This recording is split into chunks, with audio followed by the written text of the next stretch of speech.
नमस्कार, आदाब, सत श्री अकाल। मैं हूं आपका दोस्त सुल्तान भारती। आज आपके सामने एक बड़ी खूबसूरत सी छोटी सी वीडियो लेकर हाजिर हुआ हूं। उसका नाम है आम आदमी खास आदमी।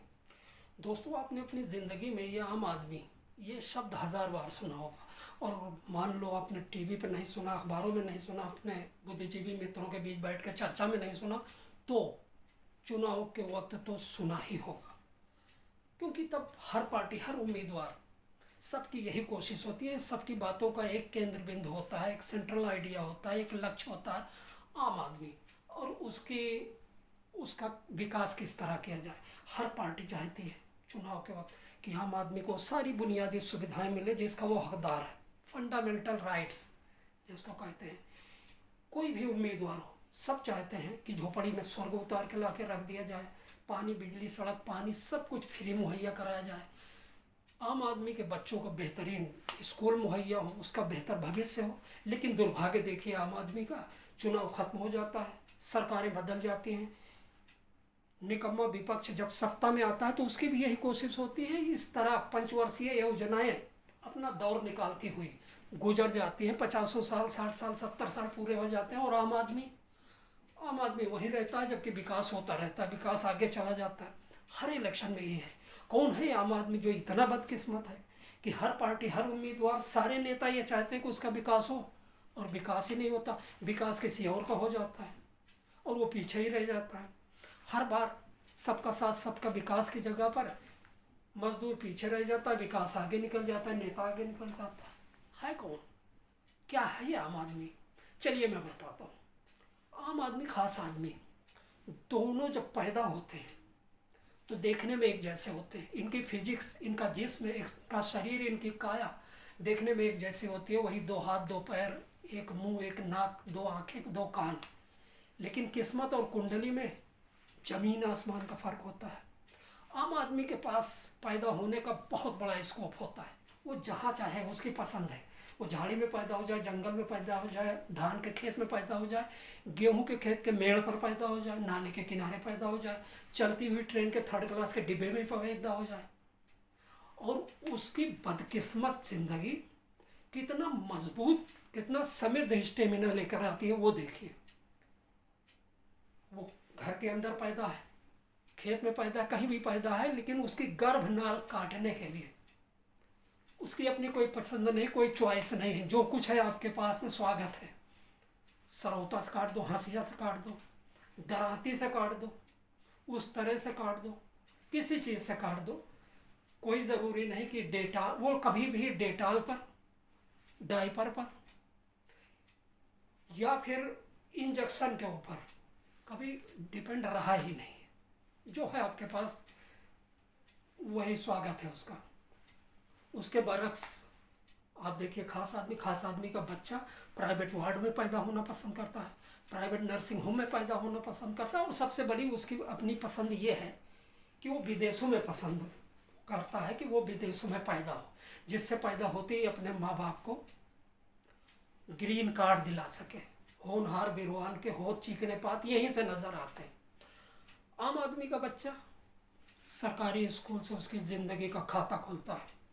खास आदमी का बच्चा वो प्राइवेट स्कूल में जाता है, इंग्लिश मीडियम से पढ़ता है। आम आदमी के लिए राष्ट्रभाषा हिंदी के दरवाजे खुले होते हैं, खास आदमी के लिए अंग्रेजी है, वो राष्ट्रभाषा हिंदी भी पढ़ता है, लेकिन वो उसमें आत्मनिर्भर नहीं होना चाहता। इसलिए कभी अगर उसको हिंदी में एप्लीकेशन की ज़रूरत होती है तो अपने फैक्ट्री के चपरासी को बुलाता है। आम आदमी का बच्चा जब पैदा होता है तो ज़्यादा से ज़्यादा उसके माँ बाप खुश होते हैं, एक आध पड़ोसी भी खुश हो जाते हैं कि चलो राष्ट्र निर्माता पैदा हुआ है। खास आदमी का बच्चा जब पैदा होता है तो उसके माँ बाप से ज़्यादा अस्पताल का स्टाफ खुश होता है, नर्सें खुश होती हैं, वार्ड बॉय दांत फाड़ता है।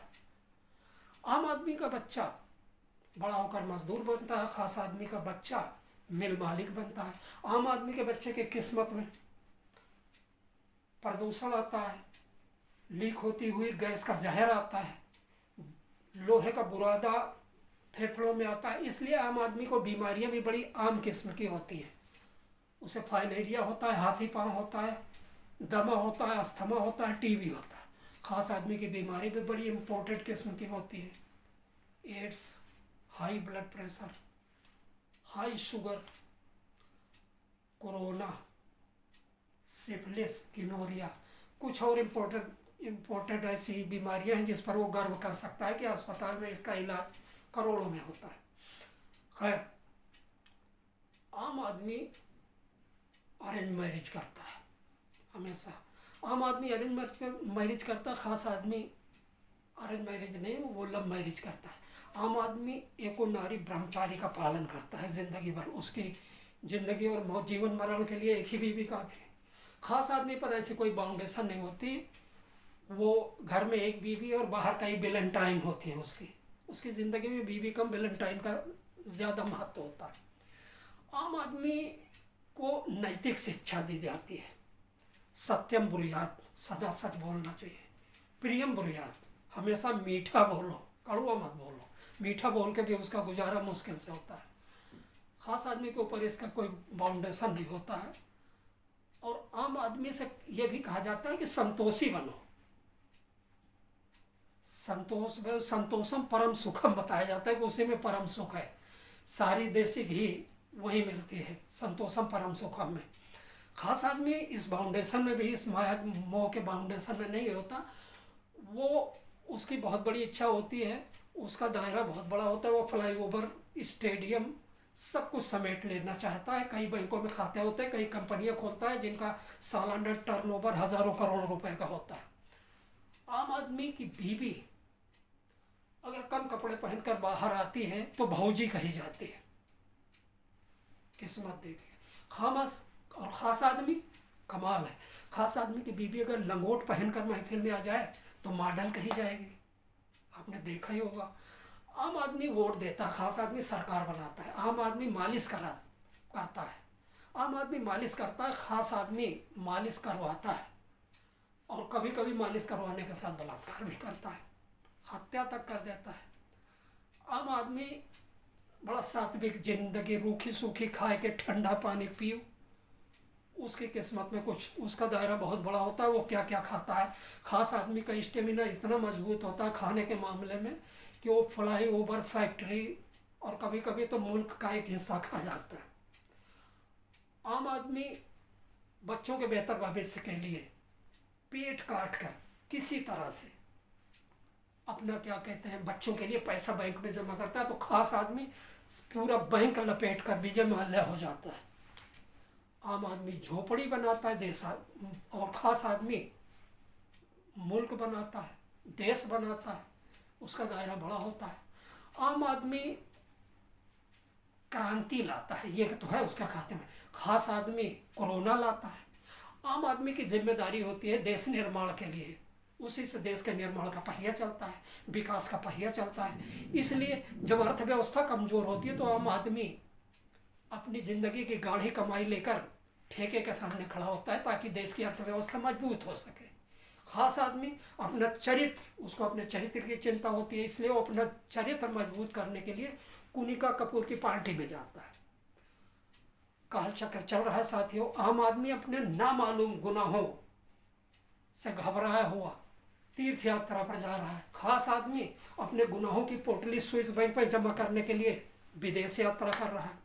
अच्छा, एक चीज़ और भी है कि आम आदमी इस जिंदगी का नर्क इसलिए, इस मुगालते में, इस भरोसे, इस इत्मीनान के साथ काट देता है कि मरने के बाद उसे स्वर्ग की प्राप्ति होगी। लेकिन क्या ऐसा होता है? मेरे ख्याल से तो वहाँ उसके साथ कुछ इस तरह होता होगा। न्याय वहाँ भी न मिलता होगा। मरने के बाद एक आम आदमी पहुँचा, मान लो स्वर्ग में पहुँचा। धर्मराज ने उसको ऊपर से नीचे तक देखा और अपने चीफ अकाउंटेंट चित्रगुप्त से बोले कि गुप्ता जी जरा इसका कर्मकांड का खाता देखो। वो देख के बताते हैं कि सर, इसने अपनी ज़िंदगी में कोई एक धर्मशाला नहीं बनवाई, प्याऊ नहीं बनवाया, कंबल नहीं बांटे सर्दियों में, लेकिन ये बहुत बेहतरीन आदमी है। इसने किसी का खेत नहीं उजाड़ा, किसी को चोट नहीं पहुंचाई, कभी झूठ नहीं बोला, किसी को लूटा नहीं, कभी बलात्कार नहीं किया, कभी गबन नहीं किया। इसका स्टेमिना इतना मजबूत है कि 2 दिन का भूखा रहने के बाद भी फुटपाथ पर सो जाता है। इसकी ज़िंदगी में कभी भी पंखा, कूलर या एसी नहीं आया। इसलिए मुझे डर है कि अगर इसे जन्नत में डाला गया तो वहाँ का वातावरण इसको सूट नहीं करेगा, इसे इन्फेक्शन हो सकता है। बाकी आप देखें, उन्होंने कहा अच्छा हुआ चित्रगुप्त तुमने ऐसा बताया, मुझे भी लगता है कि इसके साथ अन्याय नहीं होना चाहिए। इसके स्टेमिना को मैं नहीं चाहता कि उसे इन्फेक्शन लगे, इसलिए इसे नर्क में डाल दो। दोस्तों हो सकता है, कुछ भी इम्पॉसिबल नहीं है, जो हम नहीं जानते क्या जाने। खैर, तो देखते रहिए स्टैंड अप कॉमेडी, और इस बार मेरा ज़रूर सब्सक्राइब करो यार, बहुत कम संख्या है। और हमेशा याद रखिए, एक शेर आखिर में मेरा ये, कि हर एक जख्म पर हंसने का हुनर पैदा कर, हर एक जख्म पर हंसने का हुनर पैदा कर, वगरना रोने के दुनिया में 100 बहाने हैं कि मैं कोई झूठ बोल लिया, कोई ना।